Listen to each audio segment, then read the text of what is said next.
बात करने वाले हैं क्लास 7 पॉलिटी के चैप्टर 1 के पार्ट 2 पर। इससे पहले हम बात कर चुके हैं पार्ट 1 पर। पार्ट 1 में हमने जो भी बेसिक कंसेप्ट थे चैप्टर से रिलेटेड वो सब कवर किए थे। बढ़िया तरीके से हमने वहां पे आपको बताया था खोलकर। ऐसा नहीं है कि हम बहुत स्पीड से काम कर रहे हैं, हम बिल्कुल बढ़िया तरीके से आपको समझा रहे हैं वहां पे खोलकर। ठीक है, तो अब यहाँ पे जो हम बात करने वाले हैं वो भाग 2 पर बात करने वाले हैं चैप्टर 1 के। ठीक है, जो कि हमारा चैप्टर है समानता पर। अब समानता के अंतर्गत हम भाग 2 में क्या क्या जानने वाले हैं ये पहले मैं आपको बता देता हूं। देखिए, एक तो हम जानेंगे कि भारतीय लोकतंत्र में समानता के बारे में। जो दूसरा फैक्ट है वो है अन्य लोकतंत्रों में समानता की प्रक्रिया क्या है। और जो तीसरा फैक्ट है वो है लोकतंत्र की चुनौतियां। अब वो लोकतंत्र कोई भी हो सकता है, इंडिया का भी लोकतंत्र हो सकता है, अमेरिका का भी हो सकता है। यहाँ पे जो बात है वो लोकतंत्र की चुनौतियों की है। ठीक है, यहाँ पे किसी पर्सनल कंट्री की बात नहीं की जा रही है। अब जो हम बात करने वाले हैं यहाँ पे देखिए, जो पहला फैक्ट है वो है भारतीय लोकतंत्र में समानता। अब भारतीय लोकतंत्र में समानता की हमने बात की थी पार्ट 1 में, और बहुत सारे ऐसे फैक्ट मैंने पार्ट 1 में ही आपको बता दिए थे जो कि भारतीय लोकतंत्र की समानता से जुड़े हुए थे। ठीक है, जैसे कि एग्जांपल के तौर पे फिर से मैं आपको दिखा देता हूं एक पॉइंट के थ्रू। जैसे कि कानूनी समानता पे मैंने डिस्कस किया था। ठीक है, ये क्या है, भारतीय लोकतंत्र की समानता है या नहीं है। उसके बाद आर्थिक समानता से रिलेटेड मैंने आपको प्रोसेस बताया था क्या है क्या नहीं है। ठीक है, जाति के आधार पे मैंने आपको बताया था समानता से रिलेटेड जो भी महत्वपूर्ण तथ्य थे। ठीक है, तो इस तरीके से मैंने आपको बताया पार्ट 1 में। अब यहाँ पे देखिए, जो भारतीय संविधान है उसमें समानता से रिलेटेड क्या फैक्ट्स हैं, यानी क्या अधिकार दिए गए हैं। तो दोस्तों यहाँ पे जो पार्ट 1 में हमने डिस्कस किया था भारतीय लोकतंत्र की समानता में, तो वो मैंने बढ़िया तरीके से आपको बताया। वहां पे एग्जांपल भी दिए थे, जातिगत के आधार पर मैंने आपको एग्जांपल दिया था, कानूनी तौर पे भी दिया था, आर्थिक तौर पे भी दिया था। ठीक है, अब जो यहाँ पे है वो है भारतीय लोकतंत्र में समानता। तो अब यहाँ पे जो समानता है भारतीय संविधान में वो किन किन क्षेत्रों में है, कहां तक वो सीमित है, कौन सा आर्टिकल हमको समानता से रिलेटेड अधिकार देता है, वो हम यहाँ पे जान लेते हैं बेसिक कंसेप्ट। देखिए, ये मैं इससे पहले क्लास 6 में जब क्लास 6 की पॉलिटी का अध्ययन करा रहा था तो भी मैं आपको एक बता चुका हूँ। देखिए, इसलिए मैं ज्यादा खोलने वाला है नहीं क्योंकि क्लास 6 में मैंने आपको बता दिया था।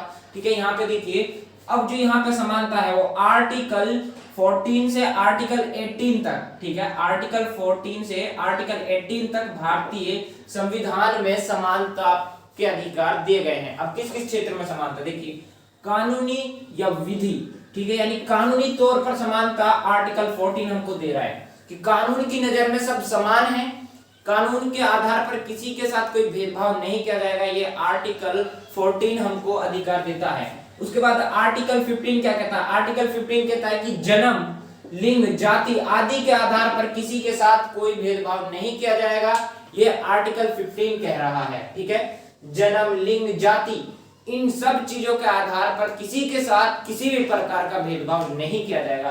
आर्टिकल 16 की बात हम करें तो आर्टिकल 16 यानी पद, एससी, ओबीसी, एसटी, इनको आरक्षण जो दिया जाता है ना वो इसीलिए दिया जाता है इनको समान लाने के लिए। ठीक है, तो यहाँ पे क्या है कि पद के आधार पे भी समानता को लाने के लिए, समानता को प्रभावी बनाने के लिए आर्टिकल 16 क्या दे रहा है, अधिकार दे रहा है। ठीक है, ये भी समानता से जुड़ा हुआ है। उसके बाद आर्टिकल 17, आर्टिकल 17 छुआछूत, यानी जो जाति का आधार पर जो थी ना भेदभाव की नीति। ठीक है, जिनमें दलित लोगों को अछूत माना जाता था, तो ये जो छुआछूत की जो प्रक्रिया थी इसको क्या कर दिया गया, समाप्त कर दिया गया आर्टिकल 17 के थ्रू। मोस्ट इंपोर्टेंट है, बहुत ज्यादा इंपोर्टेंट है।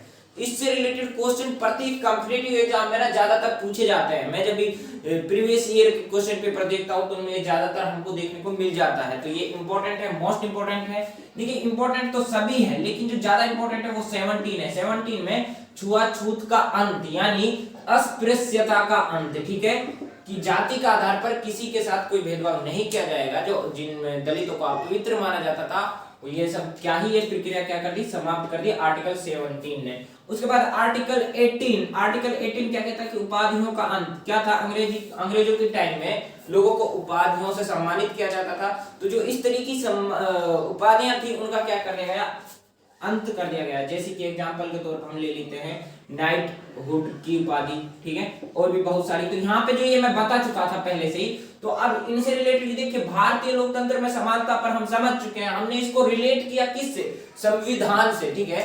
और जो चैप्टर में यानी चैप्टर हमारा जो चैप्टर है समानता से रिलेटेड, ये बुक में एनसीईआरटी में केवल आर्टिकल 15 को दिया गया है, ठीक है। तो हमने यहाँ पे सारे आर्टिकल आपको बता दिए, मोस्ट इंपोर्टेंट है, समझ गए आप।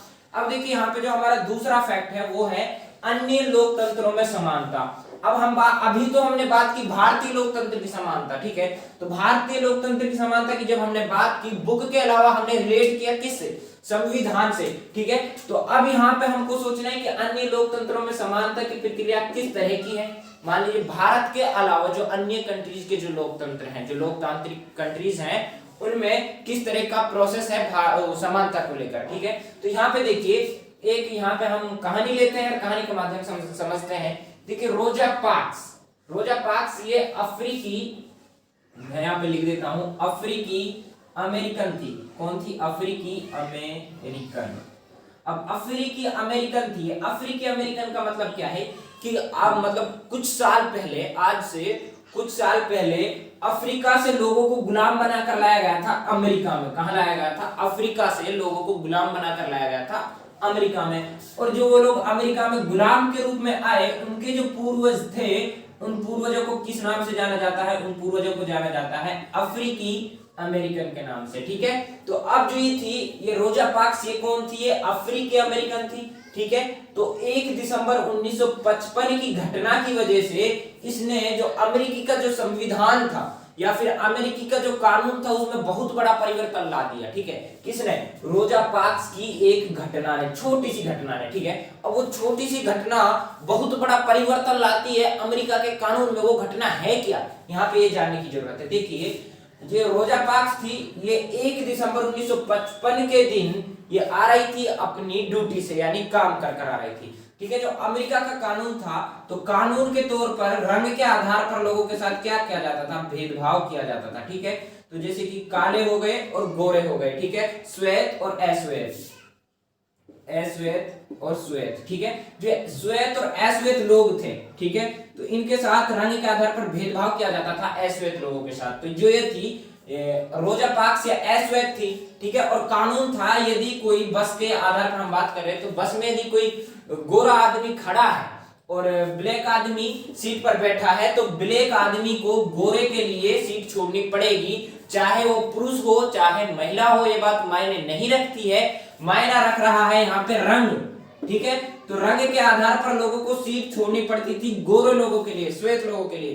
तो रोजा पार्क्स ब्लैक थी, ठीक है। तो ये थकी हुई थी, काम कर आ रही थी, तो एक गोरा व्यक्ति वहां पे खड़ा था बस में, और रोजा पार्क्स सीट पर बैठी हुई थी। तो रोजा पार्क्स ने कानून के खिलाफ जाकर सीट देने से इनकार कर दिया, क्योंकि वो कानून ही उनके खिलाफ था, ठीक है, क्योंकि वो कानून ही उनके खिलाफ था, इसलिए रोजा पार्क्स ने सीट देने से मना कर दिया, इनकार कर दिया। तो वहां पे क्या होता है, बहस स्टार्ट हो जाती है। बहस स्टार्ट हुई तो वहां पे लोग एकत्रित हुए, और एकत्रित हुए तो अश्वेत जो लोग थे वो परिचित हो गए अपने खिलाफ हो रहे भेदभाव से। और जब उस तरीके से जब उन लोगों परिचित हो गए, जान गए कि उनके साथ अमेरिकी जो सरकार है वो भेदभाव कर रही है, तो उन्होंने आंदोलन शुरू कर दिया, ठीक है। और उस आंदोलन को नाम दिया गया नागरिक अधिकार आंदोलन, ठीक है, सिविल राइट्स मूवमेंट, ठीक है। तो नागरिक अधिकार आंदोलन, उस आंदोलन का नाम दिया। ये आंदोलन चलता रहा। आखिरकार 1964 में अमेरिकी सरकार ने धर्म, जाति, नस्ल, रंग आदि के आधार पर किए जा रहे भेदभाव की समाप्ति कर दी, ठीक है। अब देखिए रोजा पार्क्स की छोटे से इंकार ने, उसने सिर्फ इंकार किया था, उस इंकार ने रूप लिया किसका, आंदोलन का। और उस आंदोलन ने रूप लिया किसका, अमेरिकी जो कानून प्रक्रिया थी, उस कानूनी प्रक्रिया को बदलने का, ठीक है। और जो उनके साथ भेदभाव हो रहा था, उस भेदभाव को समाप्त कर दिया गया था, ठीक है। तो अब यहाँ पे देखिए जो अन्य लोकतंत्र की हम बात कर रहे हैं, यहाँ पे मैंने अभी जो एग्जाम्पल दिया था, अब आप इसको जब सोचोगे तो देखिए कानूनी तौर पर लोगों के साथ रंग के आधार पर भी भेदभाव किया जाता था, ठीक है, जाति के आधार पर भी, जन्म के आधार पर भी, ठीक है। ये सब क्या है, तो शिक्षा के आधार पर भी आपको देखने को मिलेगा। तो आप इमेजिन कीजिए, विवेक से काम कीजिए, यहाँ पे केवल कानूनी वाला उदाहरण दिया गया है। किस वाला दिया गया है? कानूनी वाला। कानूनी वाला कौन सा है? ये रोजा पार्क्स की कहानी के माध्यम से कानूनी जो प्रक्रिया थी अमेरिका की उसको दर्शाया गया है। लेकिन कानूनी प्रक्रिया के अलावा आप भी तो अपना दिमाग लगाइए, आप भी तो अपने विवेक से काम कीजिए कि रंग के आधार पर भी वहां पे लोगों के साथ भेदभाव किया जा रहा था, ठीक है। जाति के आधार पर भी यहाँ पे कानूनी भेदभाव भी सामने दिखाई देता है, रंग के आधार पर भी इसी कहानी में हमको दिखाई दे रहा है, ठीक है। और एक हो गया जाति के आधार पर भी, ठीक है, धर्म के आधार पर भी, जन्म के आधार पर भी। तो इन सब के साथ क्या किया जाता था? भेदभाव किया जाता था। इस तरह की प्रक्रिया रही थी अन्य लोकतंत्रों की, और ये सब प्रक्रिया देखिए हमारे लोकतंत्र में भी रही थी जाति से रिलेटेड। जब मैं आपको जाति से रिलेटेड एग्जांपल दिए थे पार्ट 1 में, किसका? ओम प्रकाश का, वाल्मीकि ओम प्रकाश का, ठीक है, उसके अलावा डॉक्टर भीमराव अंबेडकर का। तो हमारे समाज यानी भारत में भी, भारतीय लोकतंत्र में भी अब से कुछ समय पहले क्या था, ये इस तरह के जो भेदभाव की नीति थी वो पनपी हुई थी ना, तो अब उसको क्या कर दिया है? समाप्त कर दिया गया है। देखिए अब यहाँ पे जो है, जो तीसरा हमारा फैक्ट है वो है लोकतंत्र की चुनौतियां। वो क्या है? लोकतंत्र की चुनौतियां। यहाँ पे देखिए लोकतंत्र की चुनौतियां क्या हो सकती है? तो पहला है आधार तैयार करना, यानी लोकतंत्र का आधार तैयार करना, ये लोकतंत्र की सबसे बड़ी चुनौती है, ठीक है। अब आधार तैयार करना कैसे इसकी चुनौती है? देखिए लोकतंत्र का आधार तैयार करने अपना आप में चुनौती है कि बहुत सारी कंट्रीज कैसी है, अभी भी क्या है? राजतंत्रीय है, ठीक है, उनमें राजतंत्र है, ठीक है। और वहां पे जो लोकतंत्र लाने के लिए उनको सबसे पहले लोकतंत्र किस तरीके का होगा, उनका प्रोसेस क्या होगा, इस तरह का आधार तैयार करने में उनको टाइम लग जाता है। और बहुत सारी इस कंट्री में क्या हुआ है? लोकतंत्र का आधार तैयार करते समय वहां पे क्या हुआ है? जो कंट्री है वो दो भागों में भी बट गई है, ठीक है, क्या दो भागों में बट जाती है, और वहां की जो स्थिति है वो बिगड़ जाती है, खराब हो जाती है। तो ये जो सबसे पहली चुनौती आती है, सभी वर्गों को ध्यान में रखते हुए, ठीक है, सभी समुदायों को ध्यान में रखते हुए लोकतंत्र का आधार तैयार करना, ये लोकतंत्र की एक सबसे बड़ी चुनौती है। उसके बाद दूसरे देखिए लोकतंत्र को मजबूत करना, यानी लोकतंत्र को मजबूत करना, तो आप जाइए सीधा जो मैंने आपको बताया था लोकतंत्र के तत्व। अब लोकतंत्र के तत्व कौन कौन से हैं? न्याय, समानता, स्वतंत्रता, ठीक है, विवादों का समाधान, लोगों की भागीदारी, ये क्या? ये लोकतंत्र के तत्व ही तो है। जब इन तत्वों को मजबूत किया जाएगा तभी तो लोकतंत्र मजबूत होगा। अब यहाँ पे कोई भी एक एग्जांपल ले लीजिए, मान लीजिए आप समानता से रिलेटेड ही ले लीजिए, हम समानता की बात कर रहे हैं, ठीक है। अब समानता को समाज में लाने के लिए सभी वर्गों को समान दृष्टि से देखना पड़ेगा, सभी के लिए समान रूप से कार्य करना पड़ेगा, तो इतना आसान तो है नहीं। तो इसलिए जो लोकतंत्र है उसकी जड़ों को मजबूत करना या फिर लोकतंत्र को मजबूत करना, ये भी लोकतंत्र के लिए एक चुनौती है। उसके अलावा देखिए विस्तार करना। अब मान लीजिए लोकतंत्र की जड़ें भी मजबूत कर दी, जिस तरीके से भारतीय लोकतंत्र में समानता का अधिकार दे दिया गया है, स्वतंत्रता का अधिकार दे दिया गया है, विवादों का समाधान शांतिपूर्वक करने का अधिकार दे दिया गया है, उसके अलावा न्याय का अधिकार दे दिया गया है। ये क्या है? ये लोकतंत्र की जड़ें मजबूत करना है, ठीक है। अब इसको विस्तार कैसे करना है? लोकतांत्रिक जो जड़ें हैं उनको मजबूत तो कर दिया, लेकिन उनका विस्तार कैसे करना है, ये भी एक महत्वपूर्ण चुनौती है। किसकी? लोकतंत्र की, ठीक है। तो अब यहाँ पे मैंने देखिए कुछ एग्जाम्पल के माध्यम से आपको समानता का एग्जाम्पल लिया, मैंने आपको बताया कि लोकतंत्र की चुनौती है और किस तरीके से है। अब आपको काम करना है अपने विवेक से। देखिए जब तक आप अपने दिमाग नहीं लगाओगे ना, तब तक आप कुछ नहीं करने वाले हो, क्योंकि जो यूपीएससी चाहता है वो आपका दिमाग देखना चाहता है। तो आप ज्यादा से ज्यादा दिमाग का यूज करें, आप अपने विवेक का यूज करें, तभी आप कुछ कर सकते हो।